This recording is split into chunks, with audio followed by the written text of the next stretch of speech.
When I was listening to the news, oh, China says they banned Bitcoin. I'm going, no, they didn't. They ban it every year. What China did ban, this is the most important thing. The reason I want to do this is because so many of those young guys out there are Bitcoin millionaires. But as the market started to crash, they became afraid. So there's three kinds of people in the world when it comes to money. There's an investor, a trader, and a speculator. I am an investor. So the moment I started buying Bitcoin, I wasn't a trader. A trader is somebody who's going to buy it and sell it. A trader, like in real estate, is kind of a flipper. They buy a house to flip it. That's what traders do. And a speculator is a gambler. And I would say most people who are chasing dogecoins and all this other stuff and Bitcoin, and they're speculators. They're all kind of gamblers hoping it'll go up.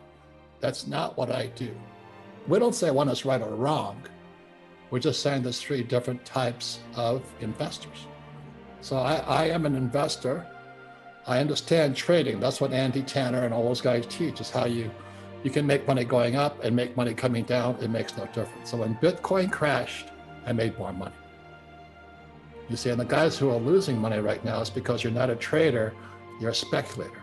And real financial education should include why Bitcoin and gold and silver are going up and down. I've made so many stupid mistakes. And so this was Rich Dad, Poor Dad. This is financial education, how to be a capitalist. You have to have income. This is a balance sheet. There's another thing called a statement of cash flow. And that's why we created the cash flow board game. This is a capitalist tool to teach you how to think like a capitalist. And if you read Rich Dad, Poor Dad, that's all this book was. Rich Dad, Poor Dad is a book on the most boring subject on planet Earth, accounting. So when I was 9 years old, my rich dad started teaching me this, playing Monopoly. So what Kim and I created this board game here because Monopoly doesn't have a financial statement. And so that's makes this game so powerful. It's a capitalist tool. And that's why school teachers hate it, because they want you to be employees like them. Go to school, get a job, save money, pay your taxes, and get out of debt, and invest in a retirement plan. I don't do any of that. I refused.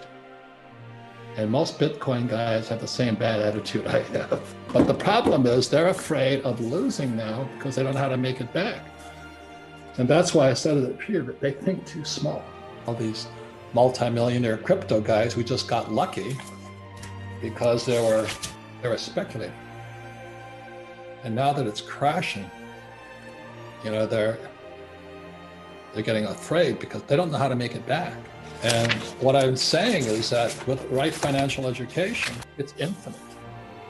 And so when I was listening to the news, oh, China says they banned Bitcoin, I'm going, no, they didn't. They ban it every year.